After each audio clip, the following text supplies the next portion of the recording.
नमस्कार दोस्तों, स्वागत है आपका हमारे चैनल दिव्या दृष्टि में, जहां हम आपको लेकर चलते हैं धर्म, अध्यात्म और पौराणिक कथाओं की अद्भुत दुनिया में।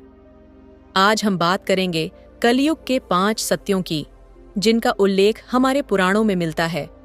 ये वो सत्य हैं जो न केवल कलयुग के लक्षणों को उजागर करते हैं, बल्कि हमें इस युग में भक्ति और धर्म के महत्व को समझने का अवसर भी देते हैं। तो आज की इस पौराणिक कथा के माध्यम से हम जानेंगे कि आशी मार्कंडेय और भगवान विष्णु के संवाद में क्या-क्या बातें सामने आईं। ये कथा न केवल आपको प्रेरित करेगी, बल्कि हमारे वर्तमान जीवन में भी इसके कई महत्वपूर्ण संकेत छिपे हैं। हम सब जानते हैं कि कलयुग चारों युगों में सबसे कठिन और चुनौतीपूर्ण युग माना जाता है। यह वह युग है जिसमें धर्म, सत्य और नैतिकता का पतन होता है और मानवता स्वार्थ, लालच और पाप के जाल में फंस जाती है। लेकिन क्या आपने कभी सोचा है कि हमारे ग्रंथों में कलयुग के बारे में क्या भविष्यवाणियां की गई थीं? कैसे भगवान विष्णु ने बताया था कि इस युग में अधर्म और असत्य के बीच भी भक्ति और भगवान का नाम ही सबसे बड़ा सहारा बनेगा? आज की इस गहन कथा में हम कलयुग के उन 5 सत्यों को विस्तार से समझेंगे, जो न केवल हमारे धर्म ग्रंथों में वर्णित हैं, बल्कि हमारे जीवन की सच्चाई भी बन चुके हैं। ये कथा आपको ध्यान और भक्ति के मार्ग पर चलने की प्रेरणा देगी। तो चलिए इस दिव्य यात्रा की शुरुआत करते हैं और जानते हैं कि कलयुग के ये 5 सत्य क्या हैं और ये हमारे जीवन को कैसे प्रभावित करते हैं। क्या आप तैयार हैं? चलिए जानते हैं इस अद्भुत कथा के माध्यम से। कलयुग, जिसे चारों युगों में सबसे कठिन और नैतिक दृष्टि से सबसे कमजोर युग माना गया है, का वर्णन वेदों और पुराणों में विस्तृत रूप से मिलता है। यह वह युग है जिसमें मानवता, धर्म और सत्य के पतन का समय शुरू होता है। इस युग में अधर्म, असत्य और पाप अपने चरम पर होंगे और मनुष्यों के जीवन में स्वार्थ, क्रोध, मोह, लोभ और अज्ञानता का विस्तार होगा। एक पौराणिक कथा के अनुसार आशी मार्कंडेय ने भगवान विष्णु से पूछा कि कलयुग में मानवता का भविष्य क्या होगा और इसमें कौन-कौन से सत्य सामने आएंगे। भगवान विष्णु ने मुस्कुराते हुए आशी को बताया कि यह युग बुराई और पापों का समय होगा, लेकिन इसके भीतर भी भक्ति और भगवान के नाम के सहारे मुक्ति पाने का मार्ग रहेगा। भगवान विष्णु ने कहा, कलयुग में धन सबसे महत्वपूर्ण वस्तु बन जाएगा। लोग सत्य और धर्म को भूलकर धन और भौतिक सुखों के पीछे भागेंगे। परिवार, मित्रता और रिश्तों का मूल्य धन के आधार पर तय होगा। लोग अपने माता पिता और गुरुजनों का आदर करना छोड़ देंगे। भाई भाई के बीच धन और संपत्ति को लेकर कलह होगी और यहाँ तक कि माता पिता अपनी संतानों के व्यवहार से निराश और अपमानित महसूस करेंगे। समाज में पाखंड और दिखावे का बोलबाला होगा। लोग धर्म का पालन केवल स्वार्थ और दिखावे के लिए करेंगे। यज्ञ, हवन और पूजा जैसे धार्मिक कार्य भी केवल अपनी इच्छाओं की पूर्ति के लिए किए जाएंगे। भगवान विष्णु ने कलयुग के एक और सत्य का उल्लेख करते हुए कहा कि इस युग में सत्य और नैतिकता के स्थान पर झूठ, छल कपट और धोखे का वर्चस्व होगा। लोग अपने स्वार्थ की पूर्ति के लिए झूठ बोलने, धोखा देने और अनैतिक कार्य करने में संकोच नहीं करेंगे। यहाँ तक कि समाज में उन लोगों को ही सम्मान मिलेगा जो झूठ, छल और अनैतिक साधनों से संपत्ति और शक्ति अर्जित करेंगे। गरीब और ईमानदार लोग समाज के हाशिए पर धकेल दिए जाएंगे। शासक और न्यायालय भी भ्रष्टाचार और स्वार्थ की भावना से ग्रसित हो जाएंगे। न्याय केवल उन्हीं को मिलेगा जिनके पास धन और प्रभाव होगा। कलयुग में धर्म के 4 पायों में से केवल एक पाय शेष रहेगा और वह है सत्य।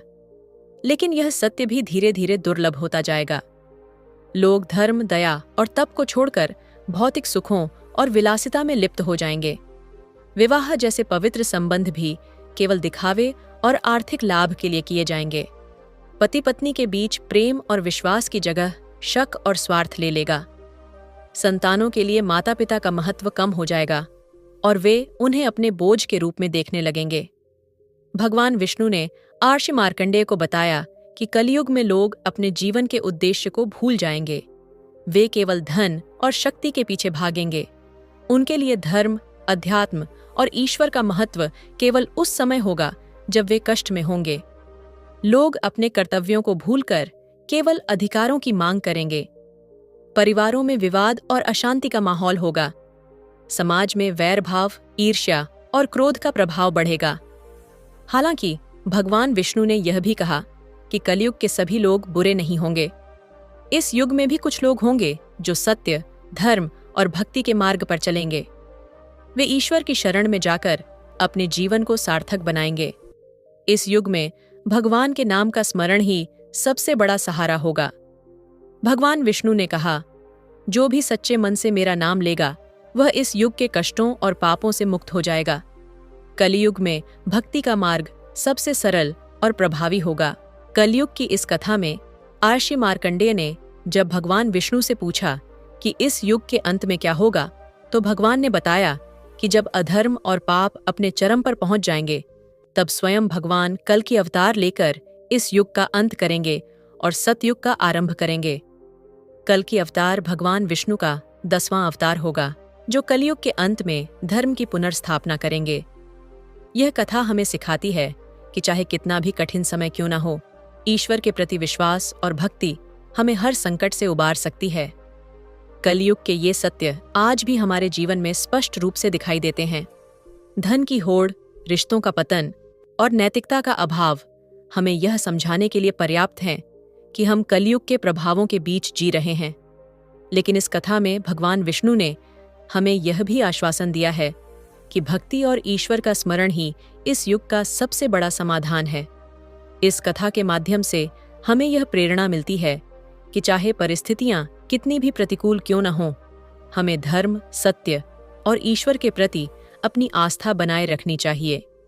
कलयुग के ये 5 सत्य हमें यह समझाने के लिए पर्याप्त हैं कि हमारा जीवन केवल भौतिक सुखों और स्वार्थ तक सीमित नहीं होना चाहिए। हमें अपने भीतर भक्ति, करुणा और विश्वास के दीप जलाए रखने चाहिए, ताकि हम इस युग के प्रभावों से मुक्त होकर ईश्वर के समीप जा सकें।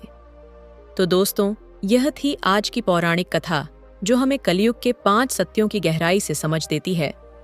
हमने देखा कि यह युग भले ही धर्म और नैतिकता के पतन का समय है, लेकिन भगवान के नाम और भक्ति का सहारा लेकर हम इस युग के कष्टों को दूर कर सकते हैं।